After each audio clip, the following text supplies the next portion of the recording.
So welcome to Escape the Rat Race Radio, Rob. How are you today? I'm great. How are you, Chris? Yeah, I'm absolutely amazing. And where in the world are you right now? Right now, I'm actually at a friend's house in Boulder, Colorado. I didn't have enough time to get back to mine.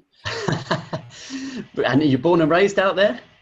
No, born and raised in Los Angeles, Right. California. Okay. Wow. That's an amazing place as well. Yeah. So, Rob, it's a real pleasure to have you on Escape the Rat Race Radio today. And for many of our listeners who may be in London, this may be the first time actually that they're getting to hear you and getting to know you. So why don't we kick off with you just giving people a little bit of background about who Rob Ryan is? Great. Well, first of all, Rob Ryan loves London. Especially your food has gotten so good lately. Last decade, it's gotten amazing. Jeez, it's a place I look forward to going to. Well, who is Rob Ryan? Well, I've been an entrepreneur for a very long time, since about 14. I'm 46, and I'm a guy who I have figured out I put a very heavy weight on lifestyle and quality of life. And I guess probably by trial and error, I figured out that being an entrepreneur gives me that more than anything else could. And I have found some pretty rewarding JOBs, careers, but nothing that even can close compare to what, being an entrepreneur has given me. Yeah. And what's your definition of an entrepreneur, Rob? Wow, just somebody who creates, and some entrepreneurs are incredibly financially successful. Some are less by other standards. But people who create things, you could create jobs, create products, create wonderful services. It's somebody who's actually creating something out of nothing, out of the ether. Using their contacts, their talents, their own money. They're creators. Yeah. Problem solvers, some would say as well. Looking for opportunities. Yeah. Well, that's where the rubber meets the road. I mean, that's where the money gets exchanged, right? Right. Yeah. So, Rob, take us back to the early days. Was there ever a point when you were in the rat race? Did you do the normal college, university route and then get the suit and tie job? Or did you have a different entrance into the working world? Right. I went to school, I was a fairly average student. I wasn't a guy who I think I can safely say at my age now, I figured out that I don't fit into the models that most people do. So the structure of school is, just completely, it was like, it didn't make any sense to me. My mother said I was a hyper kid growing up, but we didn't have any terms to define that. We just called them hyper. Yeah. And so she would have me run around the block a bunch of times or run my bike, just wear me out until I was exhausted. And that was, what most kids are probably getting medicated for. I was being run around the block. But I did go to school. I thought that's what I should do. So I went to community college first because I didn't have the grades to get into some grade school, nor did I want to pay for some grade school. Come from a very middle-class family, so we didn't have any, sort of money to take me somewhere, to some Ivy League school.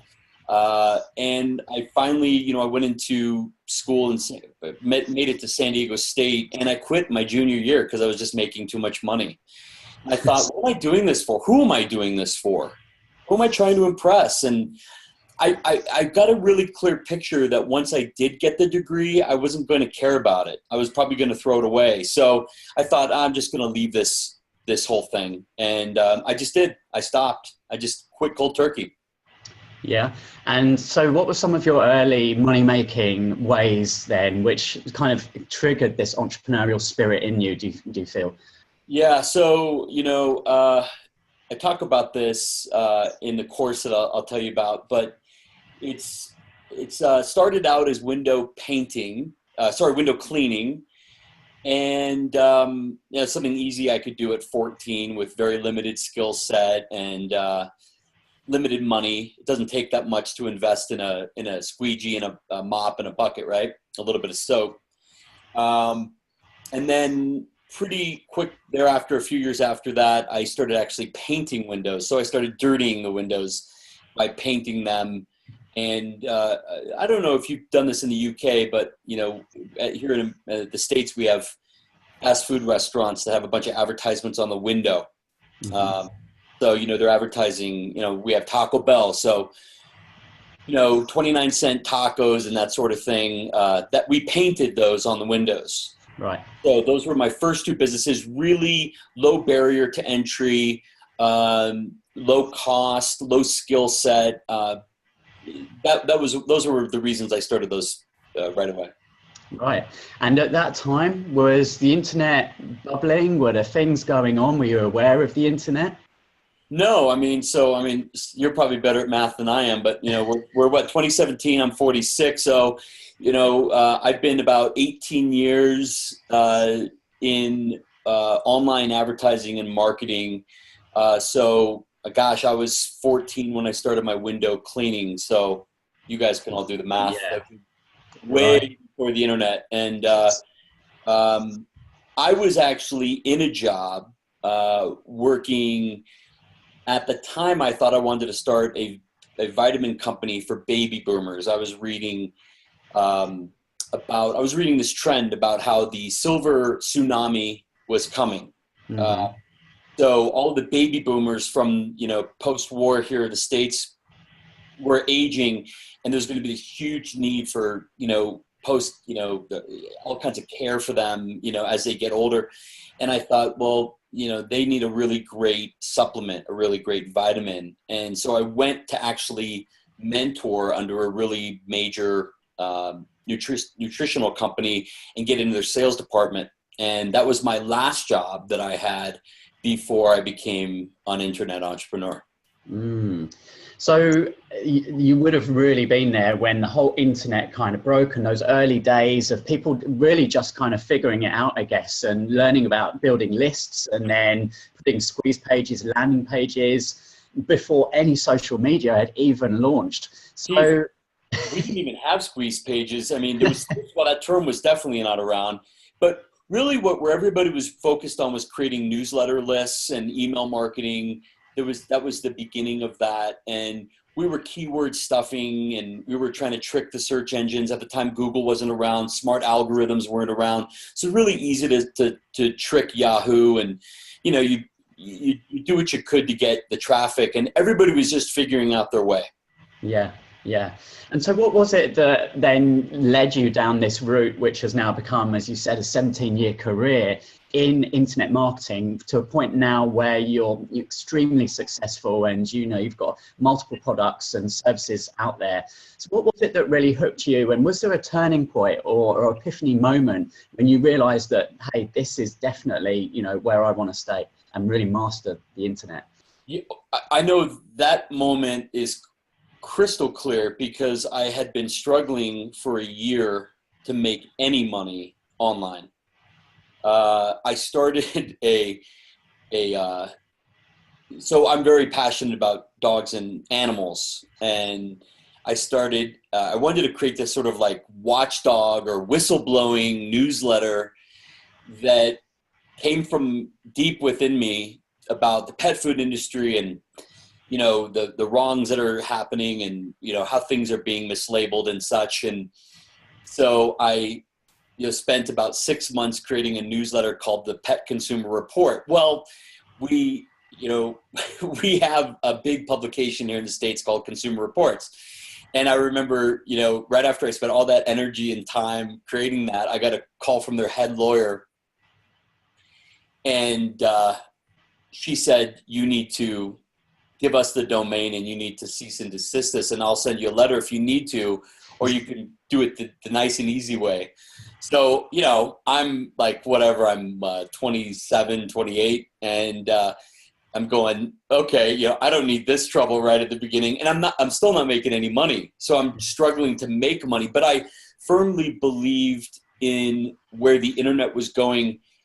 It seems obvious now, but at the time, I mean, you remember your friends and family barely had email addresses. People weren't, Googling or searching like the way they were. People were still at libraries doing research, and this was all just bubbling up. And so, I spent a lot of money in my education, and I actually was living in San Diego, California, and I actually remember coming here to Boulder for a big internet marketing conference, and just remember learning about where this thing is going and being fully committed to the journey. So I got rid of the newsletter, the Pet Consumer Report newsletter. It's really cute. If you go on the Wayback Machine, you can go look at this thing. It's kind of cute. It's very simple. I used Aweber to sign up, and I just didn't have the fundamentals of traffic and all that to really make any money. After a year, though, that's when I started getting really, I guess, a little bit lucky. But what do they say, right? Like, what is that thing about luck? Preparation meets timing, or something to that effect. And I got really great at lead generation and affiliate marketing. And that after about a year, I remember I got my first paycheck, or my first check. And I thought, oh my gosh, that's a nice little check. And then those checks started doubling every month, which I was just completely blown away by. And then I started to think they would at least double, sometimes triple. And I started to wonder if there was ever any limit to it. I thought, oh my gosh, could my paycheck just be $5 or $10 million a month? Oh my goodness, you just all of a sudden I went from complete and utter despair and in debt. I tell people, it's got at least 20 grand in credit card debt just to survive, to learn and figure out things on the internet. And once I did. Once I, finally took that year, things started to clear the way for me. Yeah.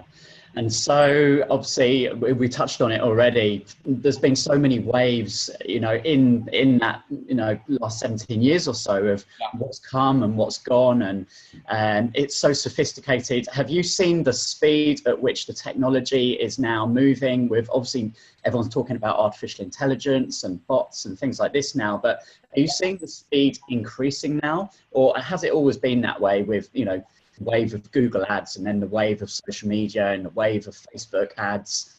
How do you see that marketplace right now? Yeah, well, first of all, if you hear a dog whining, he's dreaming. My dog's sleeping by me. He might be dreaming in a second here. I can hear the rumbling of it. So it's absolutely accelerated.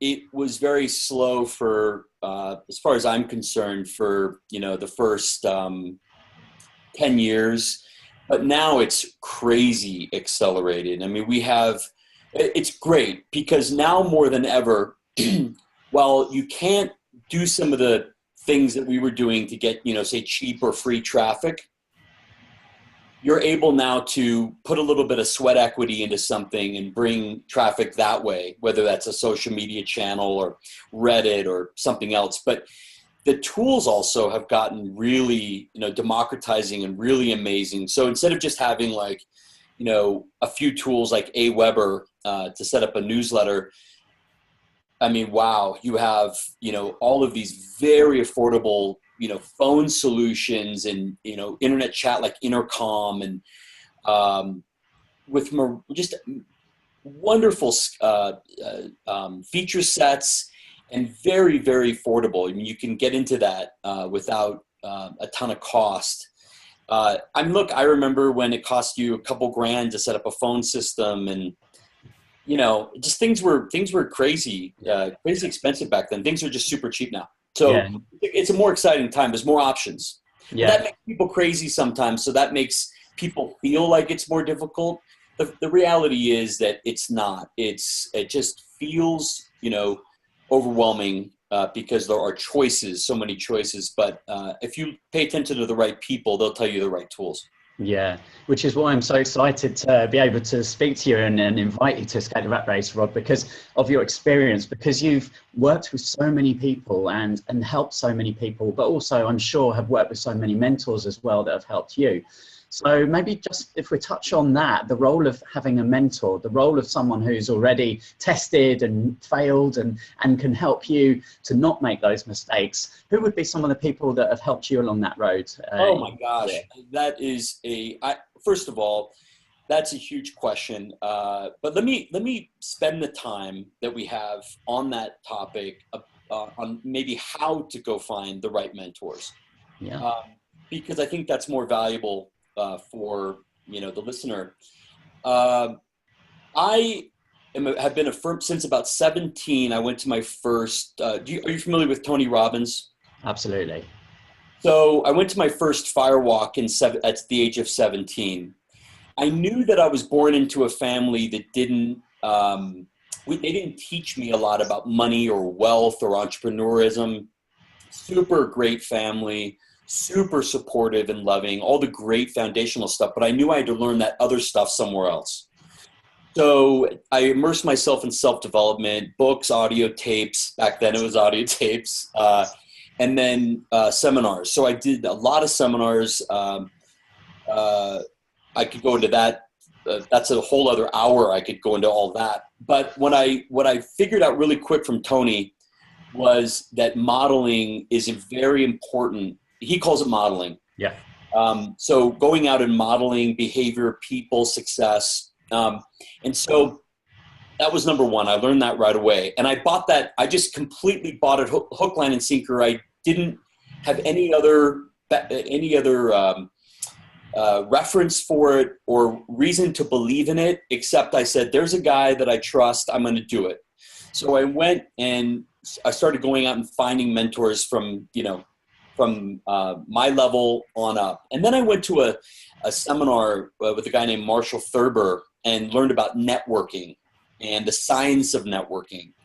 And that led me into bigger mentors. So Marshall Thurber, I think, has a few books on that. It's very good stuff. And then nowadays, I would absolutely go on to LinkedIn and do some really great searches for who you think is into and successful and maybe somewhat local or where you travel, so that you can ask that person out for a coffee. You'd be very surprised who'll go to a coffee with you. I joke with people and I say, I'll buy you a fancy coffee, a foo-foo coffee, and they laugh and they respond to me. I've done that. And I do that also on social media. I mean, it's pretty amazing who will, if you reach out to them in the right way, and you don't, sort of verbally vomit all over them and make them feel like you're going to,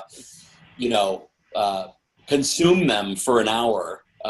If you feel like, especially if you can offer them something in return, it's very, very easy to get a coffee with a really good person. So, and I've taken people out to dinner. I've done dinners. I've been involved in masterminds. It's escaping me, but I bought a course called Dinner Masterminds. If you just Google that, you'll find it. Uh-huh. Oh gosh, I hate when I'll check that one out. Yeah, it's really great. It's about how to set up dinners and with really great mastermind groups, and finding people actually that are at a higher level than you at whatever it is you're athletics, business, whatever, and bringing them to dinner and having everybody get to talking, and you can network really fast. Yeah. Well, that's fantastic advice, and I really want to take this now for our listeners who are listening to this conversation right now, who are more than likely still in the rat race, still working 9 to 5 or probably much longer hours, and they've already got this side hustle. So they've got the ideas, working hard, belief. We come on then to picking the right strategy, because I know so many of our Escape the Rat Race members who come along to our meetups, who I speak to, when we talk about what opportunity interests you, it's always how to make money from the internet. That seems like the golden goose. It's like, I want to have this internet business. But let's talk about this. Let's talk about all the kind of the gold rushes that have been, and most recently, it's been very, very lucrative, and it's successful to obviously look at Amazon and the marketplace they've created with the amount of traffic they have, people obviously sourcing products and building really, really good sustainable businesses through Amazon. So that's been one obviously most recently. But of course, that strategy is not going to work for every person. And so I always say to people, we've got to really get clear about, what's your strengths are, what your interests are, what your goals are, and then make sure that you're picking the right strategy for you. Yeah. So with your experience, what do you have to add to that as some advice for someone who wants to generate an income or side income through the internet business world, but actually knowing which direction to go? Well, I would say, first of all, I'd add to what you said, and you're 100% right. It's the Amazon, as an example, isn't going to work for everyone, and it won't work forever. So, the way it currently exists, it's going to evolve, right? And I think, there's just no doubt about it. In my view, if you just look at Amazon, it's going to continue to grow and expand and be, for entrepreneurs, it's going to be bigger and bigger and bigger and more amazing. But things change. Things just evolve. Terms and conditions change. We know this. We've seen this before, right? And so I would say that you want to spend some real careful time thinking about what it is not only you're good at, but really what you're not good at and what you do not like, and staying away from that. So, that could be things like, things you don't have. If you don't have a certain amount of resources of something in terms of either time, let's say you're a registered nurse, you're an RN, or at least here in the States, we call them RNs. So that's a great career, but you want something in addition to that. And, so firemen have really unique types of businesses because I forget what it is, but they work like 4 days off, and then they get like 4 days on, and then they get like 3 days off or something like that. So firemen are really interesting guys to look at, and women to look at, because they have this crazy resource of time. And so look at time, look at money, look at stress. So I find that some people can handle a ton of stress and some people can't. So some people, for example, would be very, very, very stressed out to do what you're doing, Chris, and be on, a podcast where they're being heard by, thousands and millions of people. And you can't start a podcast if that's, it's not something you're willing to look at and fix, right? So I would say, look at the things that I call it, they're like deal breakers, or I would fence in an opportunity. I would look at what the four sides of the fence are. And, for me, it's really important that my health is at the top of, I'm at the top of my game. I see a lot of entrepreneurs who sacrifice their health. They have these great companies and this great money and this great income, and they have no health to show for it. My dogs are incredibly important to me. I don't want to see my dogs an hour a day. I want to see them more than that. Some people have that with kids. I don't have kids. Family and friends, and spending time, smelling the roses, being, enjoying my life is very important to me. So don't borrow my list or my fence. Look at what it is for you. Everybody's at different stages of their life, has different personalities, different talents, different assets. Some people have really great contacts. Some people were born into really connected families. Some people have really great school friends that are starting companies. And it's really interesting when you start uncovering people's story, peeling back people's story, how they leverage those assets, both their personal assets and their external assets. Yeah. Did I answer that question? I hope. Yeah, it's interesting that your focus there really was on everything kind of away from staring at the computer and worrying about their internet business. It's more about, you know, what the internet can provide so that you can really enjoy your life and do the things that are most important to you. So let's really dive into this now then, because I know we've got listeners who are setting up businesses where they need online exposure. They need funnels to generate leads, to generate traffic. Many of our members are selling physical products, maybe courses, they're coaches, trainers, authors. So in this area specifically, I know that you're working with a lot of these guys at the moment, Rob, and you're doing some interesting things. So where do you see the market moving, and what are you doing right now that's so exciting to be able to help these kind of people really accelerate where their businesses are at and how they're performing at a higher level online? Well, great question. So you brought up Amazon. Amazon is a beast of an engine that drives sales, right? Mm-hmm. And so it's an amazing engine, and you know, a lot of people that I know have even turned away from more of a traditional advertising model. I keep reading articles about how the Google ad model is dying a slow death. And advertising on Amazon's increasing, and you know, so the same thing is true on, you know, there's these other beasts of sales like Groupon, right? And you know, they're in the UK, they're in Australia, they started in the US, and they are where people come to buy things and find deals. And make no mistake, I mean, that's what people do on Amazon. They're looking, you know, if they're going to buy your toothbrush, they're going to look for a similar or the same toothbrush at the lower cost. Amazon makes it very easy for them to do that. But Groupon's another one of those big behemoths. And I, you know, kind of stumbled into, literally just one day, I thought to myself, wait a second, why don't I look at this Groupon thing? You know, that led me to a really, you know, pretty major success. That was before most people were starting to talk really seriously, like they are now, about Amazon. And I certainly love Amazon, and I think you can do both. So, you know, getting a partnership or in a relationship with a behemoth is a really great place to be right now. Yeah, excellent. And in terms of, you know, we hear a lot about sales funnels, and, you know, we're all familiar, well, many of us are familiar with ClickFunnels, lead pages, all of this as well. So, you know, when we talk about retail, you know, selling things through these other sites, is there an element that people are missing out on as well, would you say, in terms of then, you know, harnessing the one-time sale and actually getting even more out of that?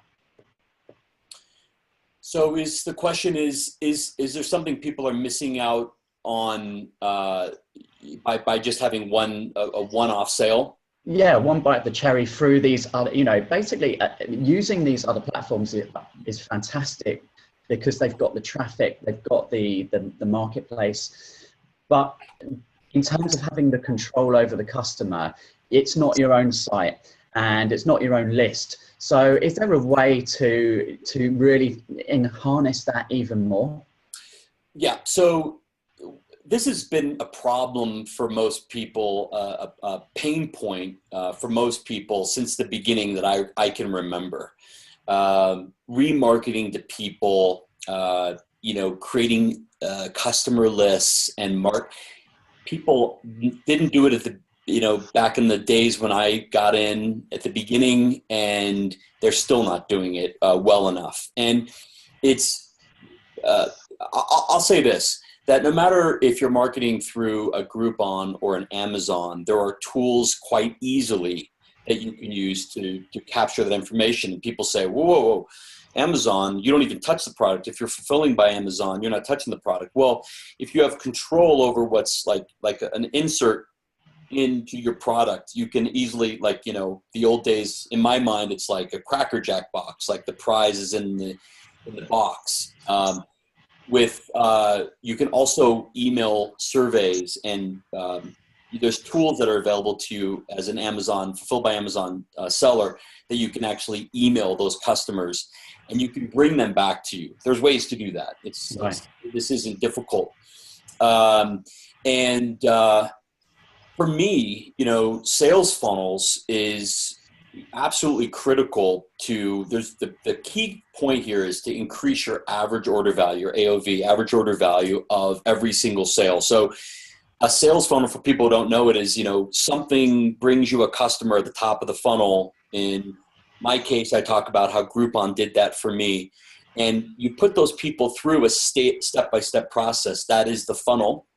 And at the end, cash, money, income is greater, and it comes out at the bottom. And so, part of that is, accumulating information on that customer, acquiring their email address and more, showing them a couple other complimentary or, some higher quantity of what you're selling them at a lower discount. You can do that. Or cross-selling them something similar to it. I can give you some examples, but basically that will increase your average order value. Not everybody who buys from you will buy those upsells, those additional products, but enough will. And that increases your average order value. And that's what really makes you a lot of money. And then afterwards, another week, you can email them and give them more deals when they run out of your product, or you have a new product that you want to sell them. Yeah. So some of our listeners now, probably their juices are flowing with all this talk of, feeling the customers moving through. And for those who maybe haven't yet decided on a product or don't have a product, you talked about a Groupon there. Does this work for someone who hasn't got a product yet? And is that something you can help people with to go and look and research the market and find opportunities? Yeah, so, in the course I created, we do specifically talk about researching from Groupon first and then deciding where the opportunities exist. And that's really important. So instead of, just saying, well, gee, I'm really passionate about dogs, let me go, sell something with dogs. You research the market and what opportunities exist and where there's money to be made, and that also fit maybe your passion, whether that's, animals or crafts or, auto parts or, you name it. Don't forget, there's a lot of people who also do service businesses, right? So, tomorrow you could go set up a house cleaning business and, be on Groupon and get, 50 new customers in, a couple months, So that's an amazing side hustle if for the right person who wants to do something like that. Or paint houses, Yeah. And so what are the steps if someone wants to learn how to start, leveraging Groupon? Do you have something for those people to get started with? Yeah, so what I did is I created a free, it's a guide. I call it the 5-step blueprint to my success on Groupon. And it's just available for free for download. And I can give, you the link so, your folks can, go on your website. And that from there, you can see kind of the step-by-step of how I, on a very high level, how I created that process and what you can use to create your own. Wow, that'd be amazing. Yeah, I mean, I can put that on the Escape the Rat Race, and I will share that, of course, in the show notes for you as well. Make sure everyone can get a copy of that. And just so everyone's clear, who would be really the people that would really work well for? Who would you describe the ideal person who can really have success with Groupon? Yeah, great question. So I would say almost everybody except where you don't have control of a product. So if you're strictly doing affiliate marketing, which I've done at the beginning, I did that a lot, where you don't have control of the product in some capacity, that doesn't work for you for Groupon. But if you have a service on a local basis, you have a national product, even if you have a digital download in a lot of cases, you can, again, I'll show you how to research what Groupon sells that's similar to that. You can look at some potential for that, and you might make a couple tweaks. You might need to make a couple small little adjustments. You may not need to make any. And you can go to Groupon and put up your offer and use their, 55, probably close to 60 million as of today, the buying power of their 60 million users to attract to go to your offer. Wow, that's super interesting. So whilst, all of the hype is, and rightly so, as we've talked about, is maybe still firmly fixed on Amazon, Groupon is almost like the quiet, unspoken, hidden behemoth that exists out there as well. Look, I don't get it. I can't tell you how many people have told me, or asked me, they said, does Groupon still even exist? I said to them, yeah, well, they just acquired their biggest competitor, Living Social, which I also did business with, by the way. And they've gulped up all of their buyers and their list of customers. And yeah, they're huge. I mean, they're very good at what they do. They're very, very good at what they do. And they'll be around for a very long time, and so will Amazon, but you can do both. Yeah. Yeah, well, I think a lot of people listening now are going to start getting switched on by this idea. So, definitely go and download the 5-step cheat sheet. And that's a great place to start. And as I said, I'll make sure that I grab a copy of that from you, Rob, and make that available for everyone listening right now. So I want to quickly transition into the quickfire round. Are you up for a bit of fun, Rob? Yes, right. I can tell you were. So the first one of our quick fire round here is daily discipline. So Rob, what's the one habit or activity that keeps you focused and on the path every day? Okay, without even thinking of the answer, caffeine. It's a morning ritual. It's so, well, I mean, it just sounds so pathetic to say that, but I mean, the first thing I do is I get up and I take a little, I have powdered caffeine, pure. My doctor says it's the best form. I don't have to prepare anything. There's no boiling of water for green tea. I do that later in the day, but I just put a little bit of a capsule under my tongue right away, right in the morning. And I'm one of those guys who wakes up anyway, pretty energetic, but it's sort of a signal to me that, I'm ready to go. And I'm one of those guys that jump right into everything first thing. So is that a particular brand? People can check that out and try and order that? Yeah, so I get it at Vitacost, VITACOST.com. And it's their brand. And it's just, I think it's like $10. It's a bottle of pure caffeine. I put a little bit under my tongue. I don't go crazy. Do it at your own. Yeah, do it at your own doctor's advice. Yeah. Wow. Okay. Awesome. Okay. So moving quickly on then, rejection, recall. So every entrepreneur has experienced bumps in their journey, Rob, and I'm sure you have. Can you recall the biggest rejection or low point in your business career, and how did you bounce back from that? Okay, I feel like I haven't answered your first question well enough. I felt like that was a bit of a no, that was fine. Absolutely fine.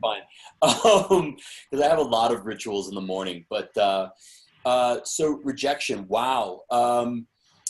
There had been so many. I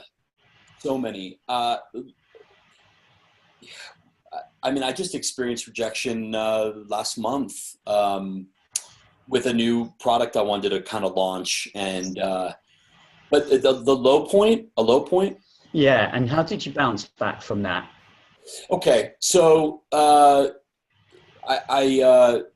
need some better practice at these quick fire rounds because there's literally so many. I can't pull out one that I can really think was like the lowest because I don't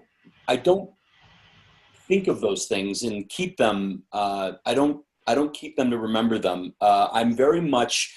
I always tell people my favorite word is next, and I don't care what it is. I just move on. And how I bounce back from it is I move. I go out and I run. I go out and again, this is a lot of Tony Robbins stuff that I draw from, but I definitely get in a different mindset, and I pick up something that I need at the moment. So that might be a video on Facebook from Tony. I'll type in keywords, how to keep your optimism. We all need it every day. Just a little bit of a reminder, and I'll watch that, and I'm right back to it. Yeah, I think that's a brilliant lesson, because we know that the entrepreneur road is one of ups and downs. And so, as you say, you just got to dust yourself off, get back up, and just focus forwards and not dwell, because what's been has been. We can't change it. We can just say, how can we do that better again next time?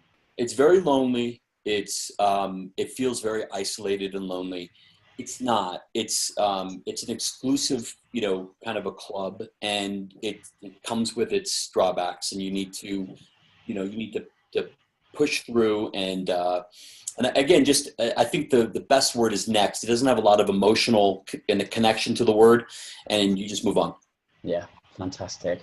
And the final one for the quickfire round here, Rob, is what's happening? So what's the one app that you've recently discovered which you just can't leave alone on your phone? Tinder. No. Hold on. The one that I've just discovered that I can't leave off my phone. Yeah. Is there a really cool new app that you've just come across which you could share with everyone else? Well, there's a lot of them. I just started using this is the most recent app that I started using, called OfferUp. Mm-hmm. And I just cleaned out my garage and just sold a few things for a good amount of money with like a couple clicks. Wow. And it was mostly because there was no place to give them away, and I sure as heck wasn't going to throw them away. And so now I'm kind of addicted to selling my old stuff, but I have a few amazing apps that I love. But that's my newest. We'll take that one. Brilliant. Thank you, Rob. Okay, so we're nearly at the end of our discussion today. It's been really, really interesting to hear your experience in the internet world, and to hear how you've moved through and adapted along the way, the lessons you've learned, and obviously what you're most excited about today, especially with Groupon and the opportunities that exist there. Now, for our listeners who are maybe stuck in that big traffic jam on the way to work, or they're huddled up listening on their iPhones to this podcast on the daily commute, really kind of frustrated with the daily grind, going through the motions, and something holding them back from just taking that jump. And it may be fear. What's the piece of advice for someone who's really feels inside that they can be doing something great, they really can achieve something as an entrepreneur, but something, maybe it's fear, is holding them back? What would you say to these people right now, Rob? Well, I'd say don't project too far in the future. That's where fear lies. If I project too far into the future, I get fearful. So I think what you do is you look at what you need to do that's right in front of you. So, focus on growth. If you follow growth, you're always going to be happy. I tell people not to follow their passion. Your passion may not give you everything you want. It may not make you what you want to make. Some people have really lousy passions, and there's maybe not a market for your passion. But if you follow growth and pick up a book or an audio cassette, or you go to a seminar, or you just invest in your learning. There's nothing fearful in that, and it will lead you to, you will be on the path. It will lead you to the path. Yeah. Brilliant. Well, that's great words of advice to leave us on today. So it's been a real pleasure speaking to you, Rob. And I'm definitely going to make sure, as we said earlier, that your cheat sheet for Groupon is available. Just search the show notes and you'll be able to download it there. And if people want to connect with you, Rob, where's the best place online that they can find you and get in touch if they want to? Oh, gosh. I mean, on the link that you're going to provide is a great place. I don't do a lot of social because, again, my time is spent in other areas. I don't do a lot of social stuff, but I mean, I'm on Facebook and Twitter very limitedly, and Instagram. But email from the page that we'll share. Okay. more than sufficient. I'd be happy to, and then, I do some phone calls with people too, and they can also access me through the website. Yeah, amazing. Thank you, Rob. You've been an amazing guest today on Escape the Rat Race Radio, and I'm really looking forward to the next time when we catch up again. This was fun, Chris. Thanks a lot. And to everybody, out on the freeway and everything, hang in there and keep moving, keep going. Take care. All right, take care.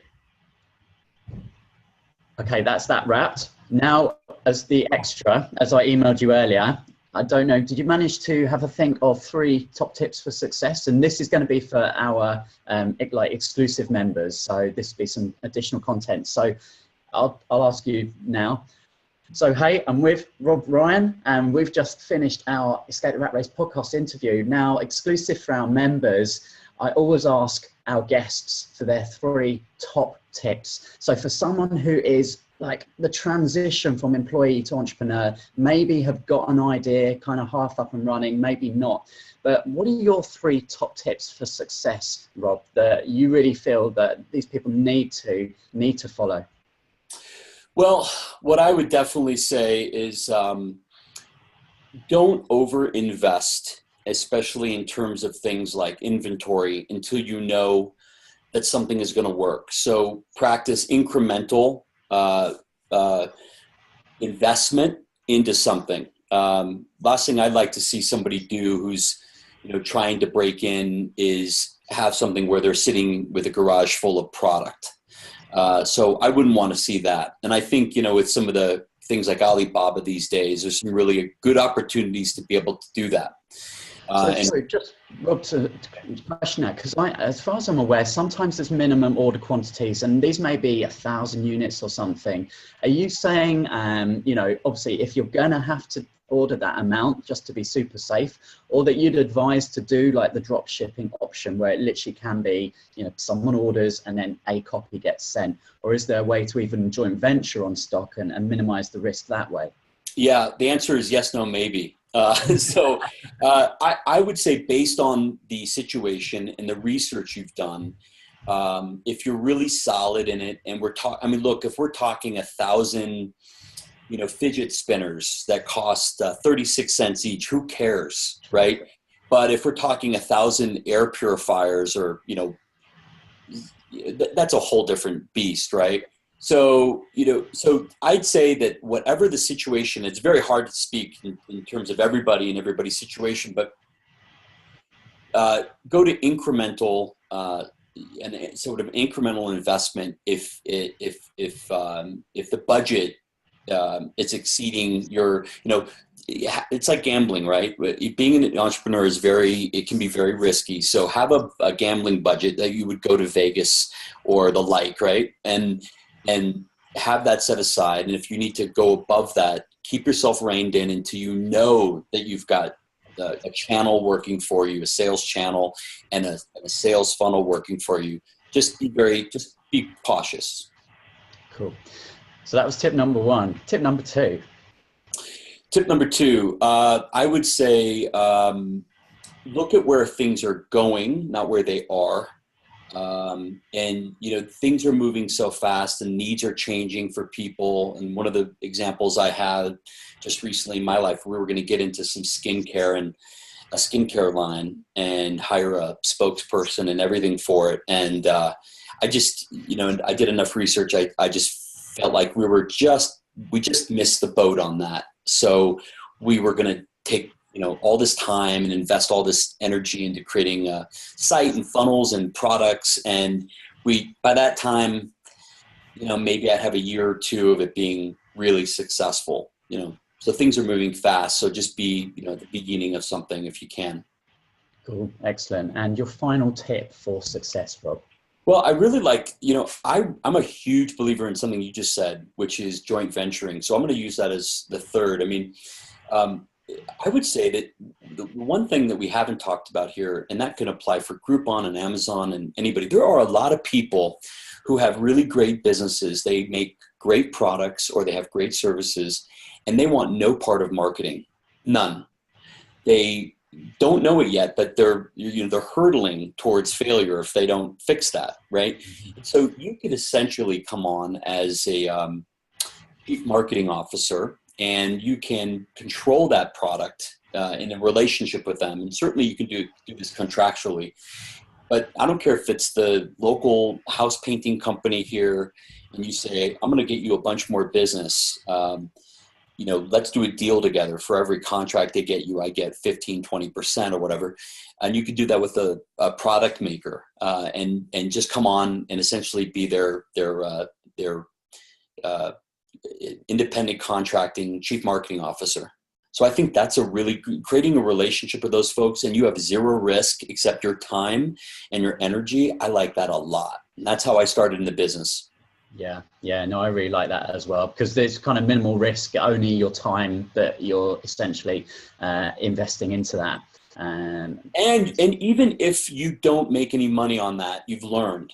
And so that's an investment in your time and what you're able to you're growing in that experience. Yeah, amazing. Brilliant. Thank you, Rob, for your top tips. Thank you.